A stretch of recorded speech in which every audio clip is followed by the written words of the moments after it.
Шеф Гарри Вайнерчук как-то сказал: шеф-повар, который вырос с бабушкой, которая готовит, всегда победит шеф-повара, который учился только в кулинарном институте.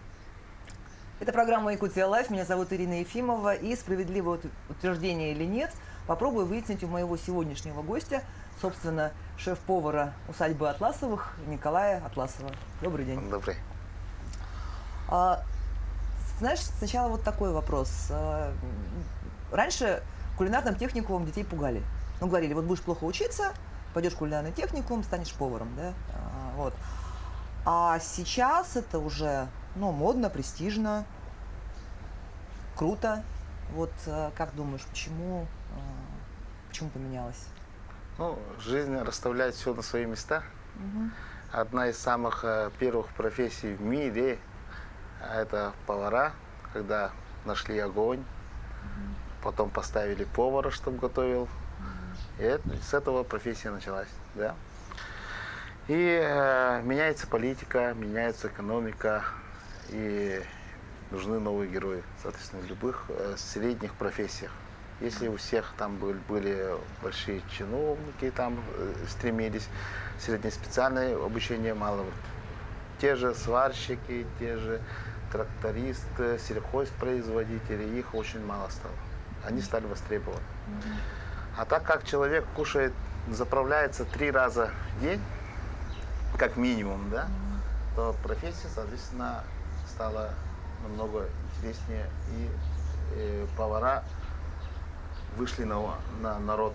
Раньше, если повара всегда были в тени, то сейчас они уже выходят в залы.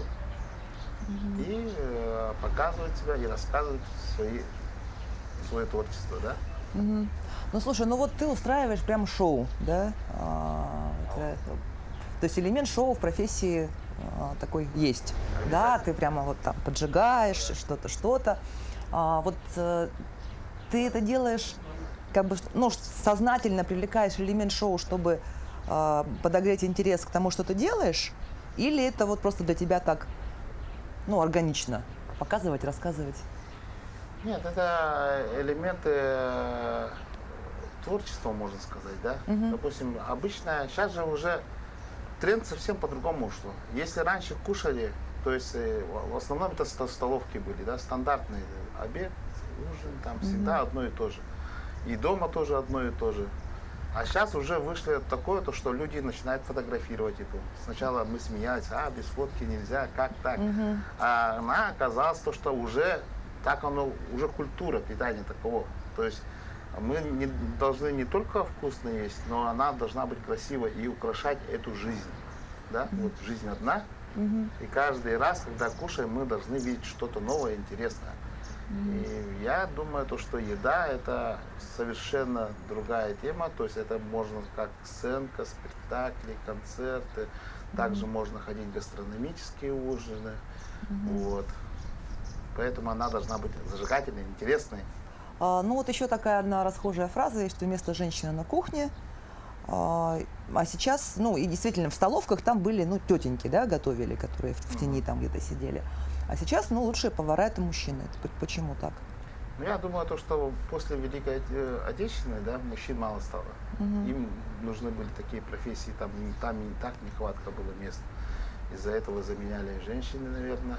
Я вот так думаю, да.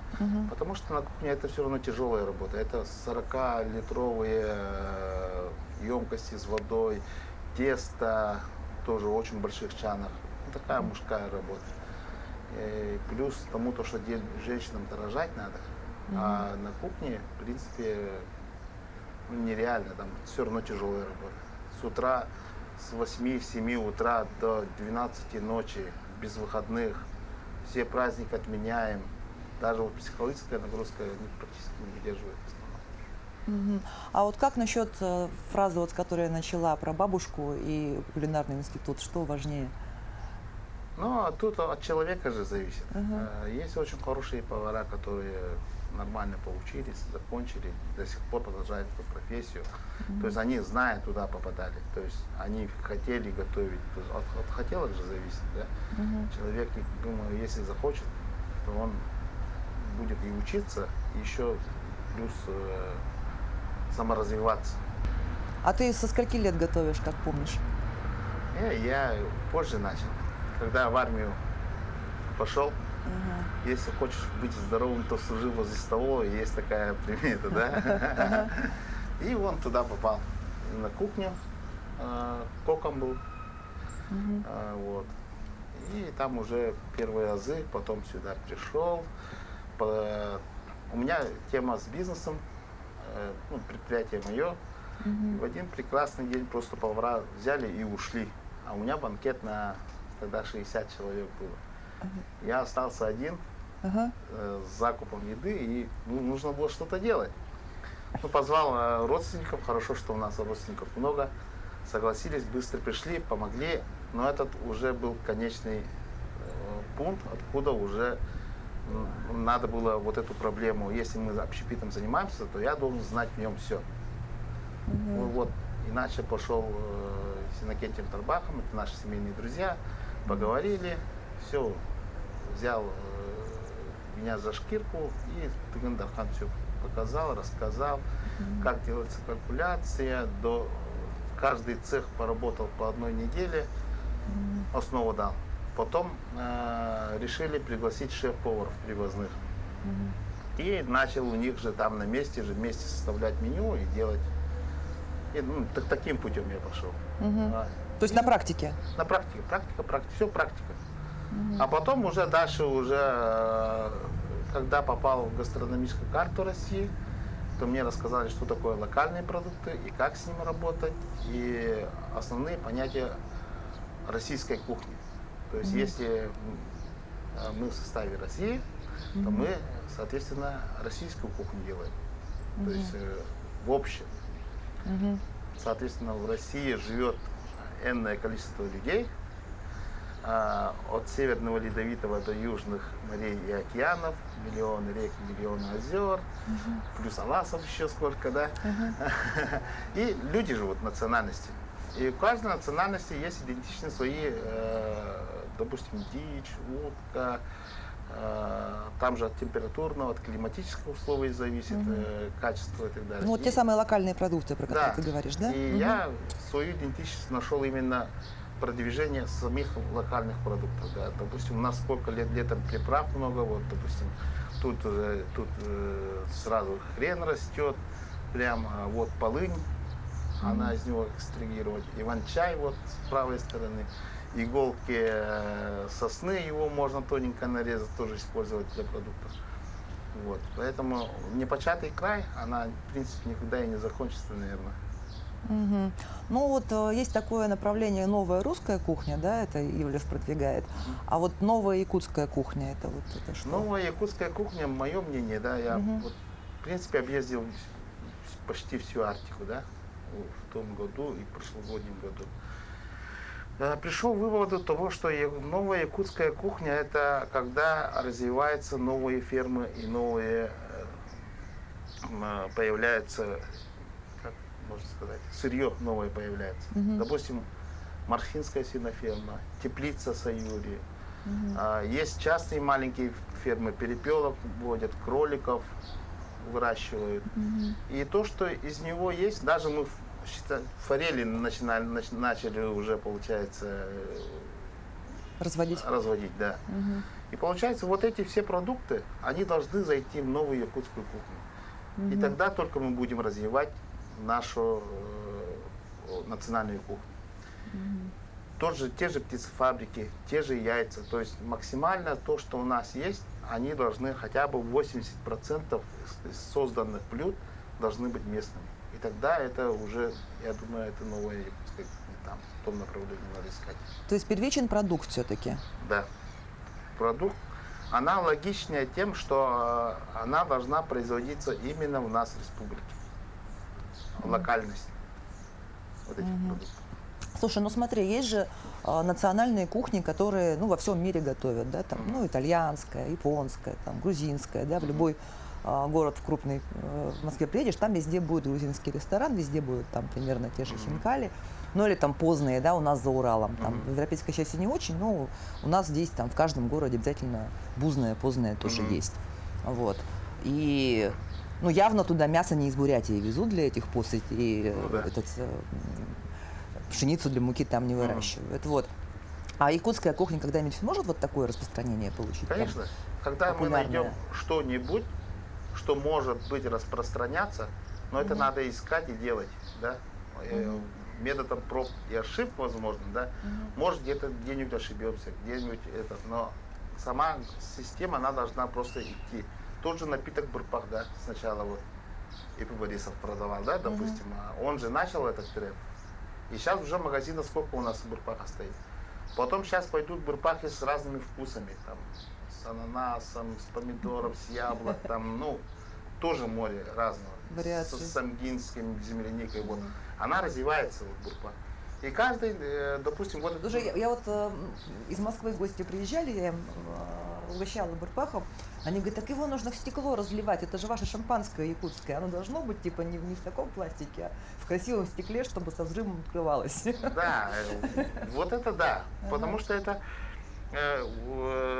развитие самого напитка. Каким вкусом там должно быть, сколько газированности, сколько там алкогольного соотношения процентов, то есть она должна быть именно по полочкам сделана, и тогда будет все это понятно. Упаковка, хорошая упаковка. Ну, то есть это тоже важно, да? Это очень важно, потому что ну, кто-то должен развивать, а кто-то его должен поддерживать, да? И тогда это быстрее пойдет. А без поддержки она будет развиваться, но уже потихоньку. Ну, то есть все завязано, по сути, на продукты и на производство. Да, продукт производства и вперед музыкой. Ну, знаешь, есть еще такое расхожее мнение, что вот якутская кухня это очень легко, надо что-нибудь заморозить, а потом острым ножом тонко порезать, и все, и будет тебе якутская кухня. Нет, тут нюансы есть хорошие. В принципе, это с одной точки зрения все простое, это, как говорится, самое лучшее, да? Та же строганина у нас получается. Строганина, по идее, есть в других регионах арктических тоже есть. Тот же щир, тот же омуль. Но по вкусовым качествам у нас лучше. Да? Это зависит от именно климатических условий. Когда на улице минус 50, минус 60, рыба готовится к таким холодам и набирает жиру. Соответственно, она более жирная, более вкусная, я думаю, да. И плюс есть такой термин минусовые термические обработки. Если учеными доказано, допустим, если минус 30 шоковая заморозка в течение 6-7 часов у мяса бактерий, которые не нужны человеку, умирают, то у нас получается минус 60, там, минус 50 и в течение месяца стоят. Вот эта рыба уже готовая. Та же жеребятина, допустим, наши предки очень умные были. Они вот когда начинают заморозки первые, да, на улице там днем плюс 5-6 градусов, ночью минус 10, потом вот так, и начинают забивать, допустим, жеребятину, конину, корову. И мясо стоит, и она начинает, как сказать, созревать. А потом после созревания потихоньку начинает замерзать. А потом опять те же термические обработки проходят минус 50-60, а потом мы строгаем. И я думаю, то, что это дары природы, которым мы не грех воспользоваться, за основу взяться. Ну, и, знаешь, еще есть такое мнение, что якутская кухня, она сильно специфичная, да, ну, на любителя, так скажем, да, и многие,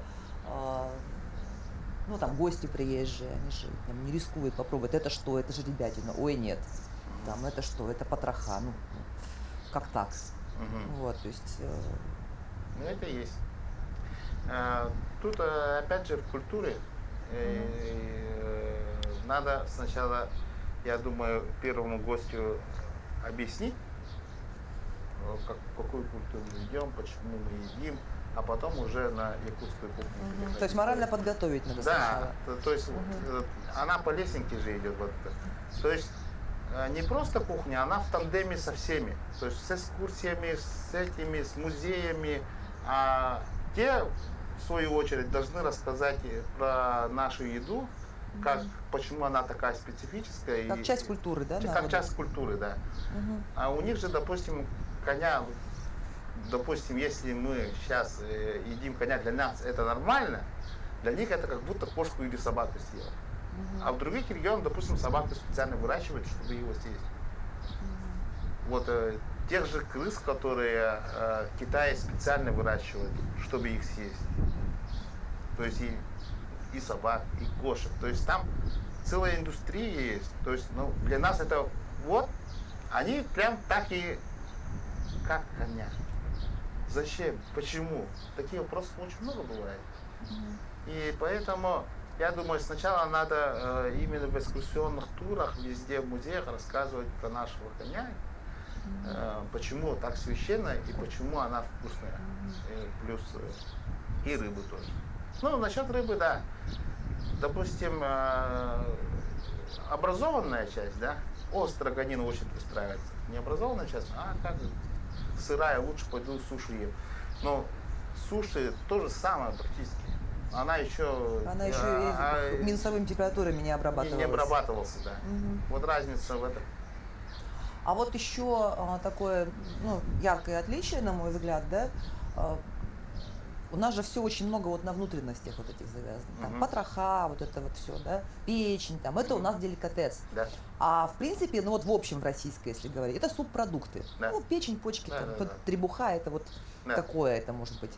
Ну, собаке отдать или с голодухи съесть. А у нас это прямо вот самое, ну, ценное, самый деликатес. Там язык, мозги. Ну, вообще на севере продукты очень ценятся, да. Допустим, тот же дягюгай, это нас одевает, шкуры одеваются, там волосы это дейбир, там вот эти священные эти делают. И ничего не должны оставлять. Все должны съедать. Ну, или съесть, или употребить как-то. Да, но она должна быть на пользу идти. Ничего не должно оставаться. Таков же пример у охотников тоже, баянай. Если очень много уток убил или что-то, ничего не должно оставаться и гнить. Вот гнить это аи, говорят, грех. Они должны лучше взять и соседям отдать, чтобы ничего не оставалось. И у нас вот издревле получилось так, что все мы должны съесть, и все должно быть вкусно, да. Нет, тут не одно дело, Да. что все употребляется, а в том, что именно это самое вкусное. То есть Да. в карасе же ребенку что отдают? Там язык отдают, да, Да. самое ценное. А караси, они, в принципе, во всех регионах водятся, ну, практически, да, это, ну, такая сорная рыба. Ну, что, язык? У него вообще есть язык? Я говорю, как? Ну, вот это же... Тут вопрос опять. Караси в других регионах я везде попробовал. Не те караси, да? Не те караси. Они сухие, они постные. А здесь они жирные. Вот, и опять же от озера зависит. У нас же каждый улус хвастается своим. У нас лучше, у того лучше.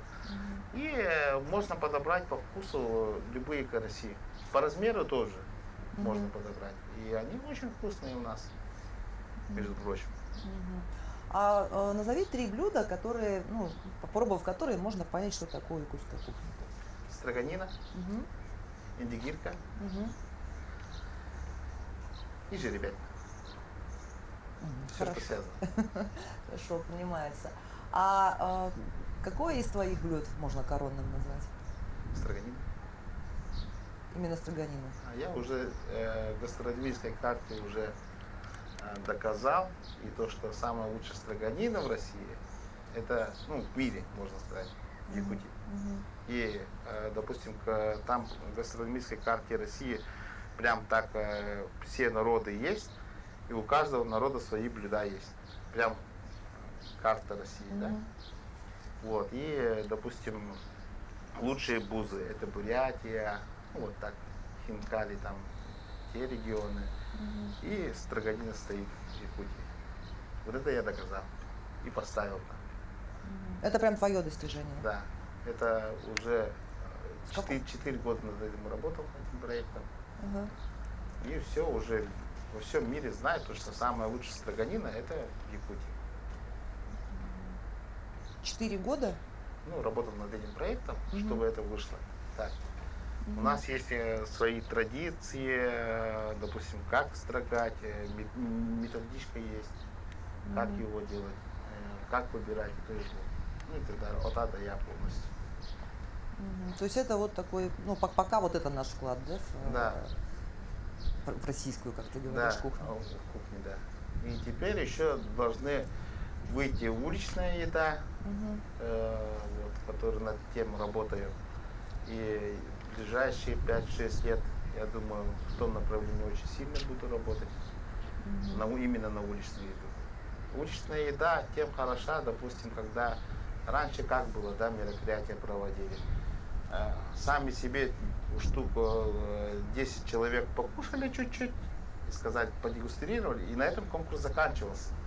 А сейчас идут уже другие форматы. Допустим, когда человек выходит на улицу и представляет свою национальную еду именно в уличном формате. И потом голосуют уже не шеф-повара, ну они тоже голосуют, это хорошо, это плохо, но основной голос дают посетители, которые покупают эту еду. Да, голосуют рублем. Вот это самый честный голос, который не лайками, не этими, не репостами, а конкретно рублем. Вот купили у тебя. Это говорит то, что как ты упаковал свое национальное блюдо, сколько ты порций продал там, и скорость. Там все вот эти расчеты, они должны быть. И тем больше мы продаем, тем больше прибыли, тот и выигрывает вот этот фестиваль. Сейчас уже так идет. Но это же, по сути, надо изобретать все заново. Но да. это вот как «Вкус Якутии» когда появился вообще фестиваль? 9-10 лет назад примерно, да? И вот я же помню прекрасно, как это все начиналось. Тогда же у нас не было культуры ходить в рестораны, есть якутскую еду, да? Потому что якутскую я дома поем пирожки, ну, там караси, да, сама их пожарю, зачем мне идти в ресторан их есть? А в ресторане я поем там пиццу, там что-то, суши. То, там, что дома не приготовишь. Да, то, что дома не приготовишь. Вот. И постепенно вот за это время появилось действительно, ну, у нас и ресторанов много, да, на национальной кухне, и, в принципе, индигирка, она в каждом ресторане есть, да, в меню, или там строганина. Вот, то есть, ну, восприятие поменялось. Да. А в некоторых регионах до сих пор не так. Ну вот, у них таких людей нету, которые продвигают именно свою кухню. Да. Тут нам очень помогла вот именно вот этот фестиваль. Зима начинается в Якутии. И вместе с ним начался вот фестиваль «Вкус Якутии». Если первые фотки смотреть, то это, да, очень смешно, когда у нас утка лежит наоборот, весь стол тем больше набит, тем больше победы, вот так прям тушами, там, вот этими, всю ночь не спали. И сейчас, я думаю, когда мы гастрономические ужины вот как раз к этому фестивалю готовились, мы неделями не спали. Все там именно когда вот неделя осталась, и мы начинали все бегать, как, что будем делать. И начинали делать. Но вот через 9 лет это уже совсем другая тема, которая интересна. И тему гастрономические ужины сейчас продвигаю. А вот арктический центр строганина, это что? Это дитя, когда вот я строганину сделал, я посмотрел, сначала думал, что там, арктический центр строганина, надо уже огромное здание, сколько миллионов, миллиардов вложений надо. Потом подумал, это же монотонная тема, то есть конкретно строганина одна и все, да. И получается, отец у меня вот в селе Сатоми на Канкаласском, когда в 95-96 году использовал вечную мерзлоту. Раньше, когда хранили только мясо и лед, чтобы пить летом ледяную воду, да. Ну, а также используется как морозильник и холодильник. Он сделал первый международный конкурс по ледовым скульптурам и сохранил эти ледовые фигуры на 5-6 лет. Я такой, что я тоже такой же могу сделать?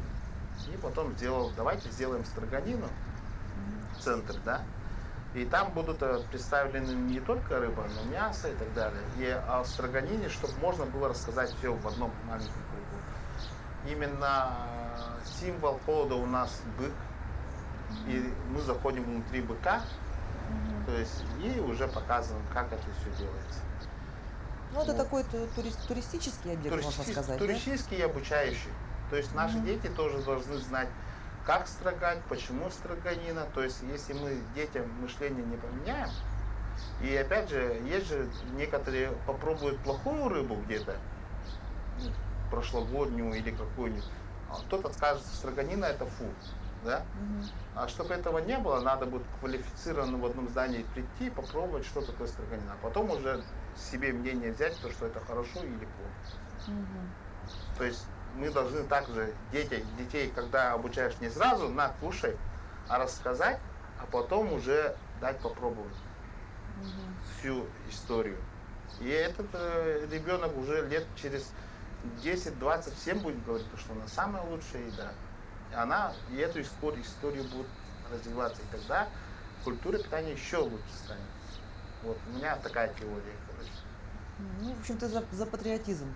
Да, за патриотизм, потому что мы все в одной стране живем, много национальностей, и у каждого идентичная российская кухня должна быть самой лучшей в мире.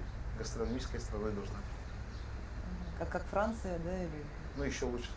еще лучше. А думаешь, когда-нибудь у нас тут мишленовские звезды появятся? А зачем Мишлен? У нас своя должна быть. Зачем их слушать? Что, мы будем подгибаться под них, что ли? Я не думаю, что под них не надо. У нас свои должны быть критерии, у нас свои должны быть оценки. У нас, допустим, те же страны БРИКС и так далее, что-то между ними сделают, вот там я буду поверить. А не надо с иностранцами что-то там мутить. Хорошо.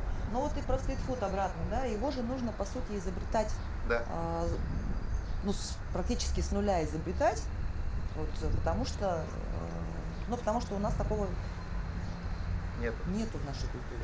Тут очень тонкая нить, да, когда мы должны, если мы молодежь хотим туда, чтобы они ели этот продукт, да, допустим, в принципе, некоторые говорят, почему хот-дог, бургер, почему этот, чтобы было понятливо.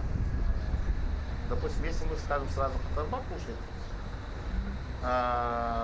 не поймут. Это надо тестировать, это надо пробовать. Это, в принципе, можно сказать, это пока ребенок, вот эта уличная еда, да? И нам надо просто его развивать, допустим. Если что-то не хватает, надо добавлять. Потом опять по цене мы должны посмотреть, чтобы не выскочить за пределы. Это же бизнесовая тема. И она должна быть прибыль давать, чтобы всем было это удобно. Первый фудтрак вытащили у нас. Это первый арктический фудтрак, который минус 50, минус 60 должна работать с теплым полом. Внутри получается кондиционер, пневмоподвеска, по гравийке ездит. Вот, и я хочу вот его, когда она все в реальности уже все сейчас документы сделаю, и уже ездить те же цехи, те же любые здания, может просто прийти как шаттл, и уже профессиональная кухня прям стыкуется со зданиями и так далее. Это такой мир, который мобильный, можно сказать. Раньше, когда люди думали, что сейчас же ленивые стали, зачем туда ехать, такси заказывать, пускай ресторан сам ко мне придет. Особенно во время пандемии все привыкли к доставке. Да. И тут же такое, а мы хотим увидеть природу, я видел где-то очень хорошую локацию, я хочу там свадьбу организовать. Раньше скоро вот так будет. А кухня сама должна прийти ко мне. А вот именно эта тема к этому и ведет, то что фудтрак может прийти и сделать ему нормальную, хорошую еду. То есть после этого никто не отравится, да, допустим, те же. Если мы по-другому, мы с какой-то точки до точки А до точки Б должны дотащить еду, чтобы она еще не испортилась. А мы там же и приготовим, прям там же. Не только вот эти казан, мангал, а уже конкретно с холодильником, морозильником. Ну вот в выходные она была тоже на этом фестивале, видела там очереди эти. Вот. И потом в соцсетях появились обвинения, что значит сырым мясом ты накормил. Что это было? Это люди, которым не хватило, злобствуют или что? Нет, там система такая, да. Большая туша. Жарится с обеих сторон где-то по сантиметру, по 2, по 3 сантиметра, да. Мы режем готовую часть, а сырая часть еще доготавливается. Вот по такой системе она идет. И кто-то смотрит то, что сырая там на вертеле крутится и говорит об этом, то, что на камеру снимает и говорят, что это так. Но это потихо тоже, это же новое. И, в принципе, это людям потом поймет. Допустим, шаурму как делают, да? Тоже крутится бобина, тоже это и отрезается. сверху прожаренную часть потихо вот срезают. Вот по такой же системе и готовятся вот большие туши. Она никогда не будет готова за раз. Вот И это не целиком, будет. ага. И причем она готовилась 18 часов примерно готовится. То есть сантиметров по 3, по 4, и все равно она готовится, да, мясо. Потом рядом с костями температура костя, она другая температура. И под него именно жар хороший нужен, прям вот так. И тогда она только приготовится. Поэтому сначала пускай, да, будет. Споры есть, это хорошо. Знаете, вот такой уровень, когда 100 человек знают, и они твои друзья. Молодец, красавчик, было вкусно. А потом за пределы 1000, 100 тысяч, 300 тысяч, и тогда уже мнение людей начинает разделяться. Я думаю, что это первые такие штуки, которые, они обязаны быть. Где-то, возможно, ошибки есть, возможно, вот это есть. Но она идет. Ты к этому спокойно относишься? Вообще спокойно. Потому что я уже знаю, что это будет. Я знаю, что такое там, вот, допустим, порог 100 тысяч, 200 тысяч. А без этого никак. Потому что люди разные, не могут быть все одинакового мнения. И я всех уважаю, даже тех, кто плохо говорит или хорошо говорит. Надо нам самим всем вместе развивать вот эту тему интереснее. И нужна еще конкуренция к ним, чтобы другие повара тоже стали и начали делать такие вещи. Предприниматели, чтобы начали на вертеле делать и так далее. И друг друга будем учиться. Я думаю, допустим, тот же цех, если возьмем, да, у нас первая линия продаж, это получается плов и шашлык, и как будто это национальные, да. Я думаю, что...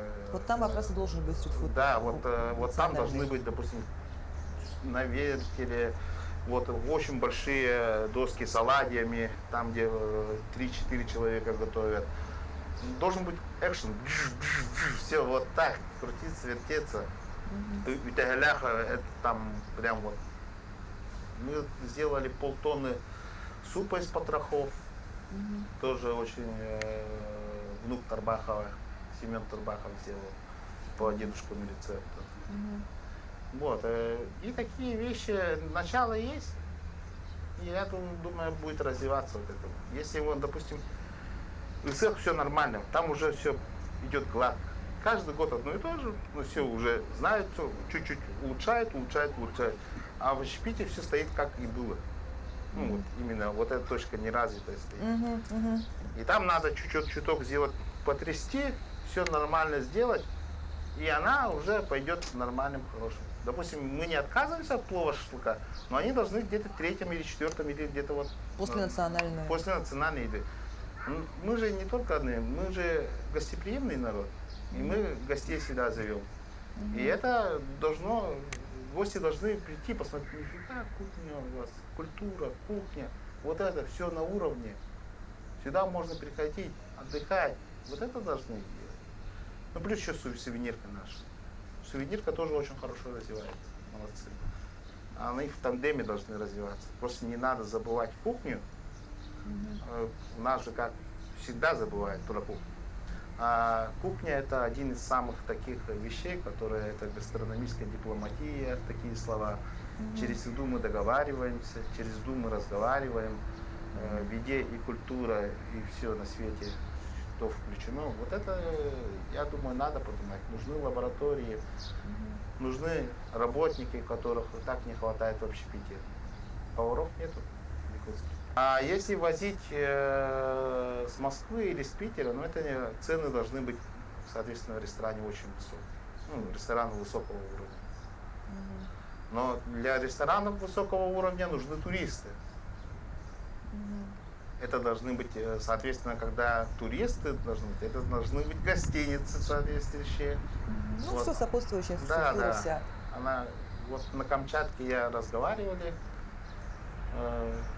там именно система такая, то, что московские пришли, все инвестировали, и полностью получается такой дорогой отдых.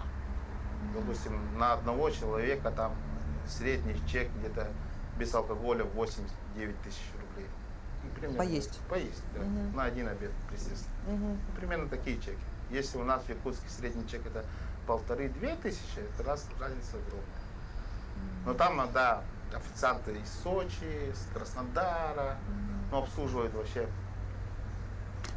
супер. Но с другой стороны, а где тогда местные кадры, где вот эта вот занятость? Но они только Население. пока еще не выпускают. У нас такого еще нет. Мы не дорасти еще до этого. И нам надо именно растить, выращивать. Вот такое. И тогда этот отрасль начнет развиваться. Ну вот Сейчас пока нет. чего еще не хватает, кроме сервиса? Поваров самих не хватает. Плюс сельское хозяйство то те же объемы не дает, опять же режет кубиками или целиком тушу продает.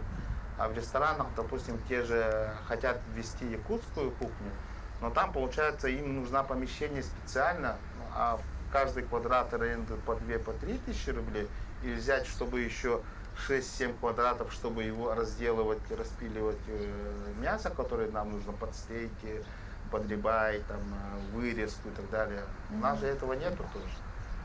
Я 2 года подряд собирал сельское хозяйство, рассказывал, вот так надо делать, вот так надо делать, все хорошо, хорошо, и на этом всегда так же останавливается. Вот. И Ну, то есть комплексно нужно все развивать, да, да? все очень, то есть надо серьезно взяться за это и комплексно развиваться конкретно все. Вот это отрасль надо поднимать. Одному частному человеку это тоже не очень своими силами невозможно. Там именно комплексный подход тоже, чтобы она все развивалась. А как у тебя новые блюда вообще рождаются? Ты вот сначала в голове что-то придумываешь, потом пробуешь, Сначала это был YouTube. Ну, в общем, интернет. ну что-то увидел и хочешь повторить, да, Да, из наших продуктов? начинать с этого. Ага. Начинать с этого, потом как туда ингредиенты местные туда можно ввести.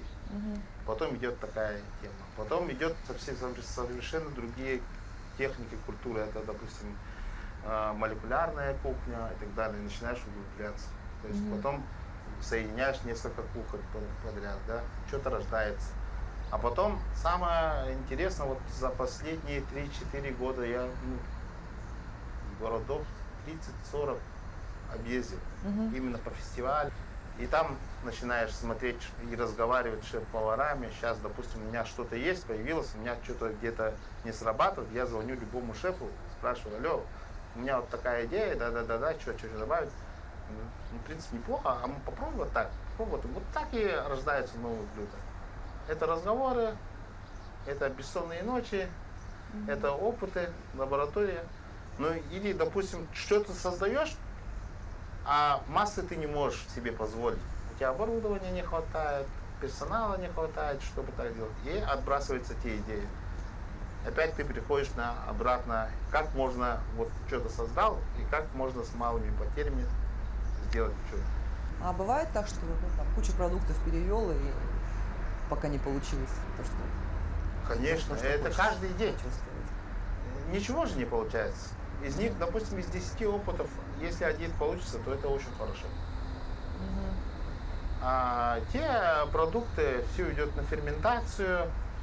Ферментация — это тоже совсем еще другая кухня, которая дает очень интересный вкус. Ферментированные продукты, допустим, та же квашеная капуста, те же овощи. И если все отдельности, допустим, ферментировать, то это совсем тоже другая история. Потом их соединять, вот эти вкусы, тоже интересно. А вот, ну, когда по фестивалям ездишь, ты же ходишь, пробуешь, да, вот разные. Что тебя там впечатлило сильно? Ну, не знаю, 3-5 блюд. Ну вот, шахтерское сало. Ага. Но это блюдо я хотел приготовить в Нерюнгри. Вот. Там, получается, в основном в шахте, там у каждого блюда есть своя философия. Шахтеры с собой в шахту, когда лезут, берут с собой сало и хлеб. Это калорийную пищу. Вот. И шеф сделал такую вещь, раздробил сало, сделал из него кубик, внутри положил сливочное масло с лучком зеленым, укропчиком, и его активированным углем полностью его кляр сделал. Она реально похожа на уголь. И перед употреблением ты его кушаешь, и это здоровье, допустим, тот же активированный уголь, который нам нужен, хлеб черный, активированный, туда положили и съели. Все идеально. Вот это блюдо мне очень понравилось, допустим. Я хочу его повторить. Мне интересно, да? Вот. Есть такие блюда, заебуриха, допустим. Название интересное, да? Это поморское блюдо. Ну, по-нашему говорят сокой, по-якутски. Жаркое. Это между супом и жаркое. Вот такой супчик поморский. Заебуриха называется. И таких очень много разных. Поэтому национальная еда все равно востребована. В Владивостоке, когда, допустим, фестивали были, в основном наши тоже подходят. О, там, давайте столкнем. А вы когда прилетели? Сегодня? А может попробуйте ту кухню? Нет? Наша лучшая. Вот так и то есть своя кухня тоже тянет. Есть интерес, есть клиенты, наверное, видели, что людей было очень много именно попробовать нашу. Как развиваться? Это люди, которые, как сказать, они хотят попробовать новую кухню. Они интересующиеся об развитии местной кухни. Вот. И их очень много. В принципе, вот мы показали грубо пример, что людей много может собраться, и эту культуру нужно развивать. Ну и последний вопрос. Счастье есть или есть это счастье? Счастье есть, конечно, в деталях и мелочах. Когда человек живет один раз и всегда должен, я думаю, если у тебя в голове счастья нету, то думаю, то, что его и не будет. Ну, еда – это тоже такой способ делать человека счастливым, да? Да, обязательно. Еда – это тем, чем мы заправляемся, живем. Мы оттуда берем энергию, да. И каким бензином, допустим, машина ездит, да, так же человек от чего он кушает, так и будет жить. Если мы всю жизнь будем дошираком кушать, соответственно, вот такими и будем. Ты то, что ты ешь, да, как да, еще античные да, говорили это правильно. греки. Надо есть вкусно, красиво и радоваться жизни. Вот это счастье. Спасибо тебе. Ну что ж, это была программа «Якутия Лайф». Меня зовут Ирина Ефимова. Смотрите нас по будням в 19:15. Расскажем, чем живет Якутия.